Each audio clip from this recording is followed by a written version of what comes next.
Les oppositions de gauche du Conseil régional s'offusquent en cause la décision de réduire les débats autour du budget de la collectivité.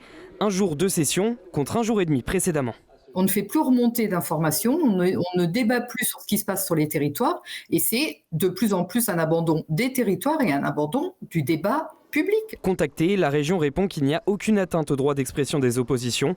Il s'agit d'une simple question d'organisation conforme au règlement, que le temps de parole réparti entre les groupes est exactement le même et qu'il est possible de tout condenser sur une seule journée en terminant vers 22h. On finissait tard aussi avant. C'est une fausse excuse. En fait, là, on ramasse les choses. Christelle Morançais n'aime pas débattre. Elle arrive, pour elle, c'est une journée de perdu, de gâché. On le voit quand elle arrive dans l'hémicycle, c'est tout juste si elle ne souffle pas.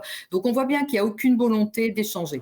Alors que plusieurs débats s'imposaient pour ces groupes de gauche, l'écologie ensemble ironise, avec des débats sur plus de 3 millions d'euros d'argent public par minute.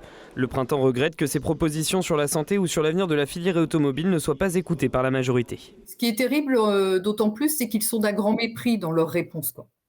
Et après, ils nous disent, mais de toute façon, vous proposez rien. Vous voulez toujours dépenser, mais vous proposez rien. Mais si on propose, nous, on ferait des choix différemment.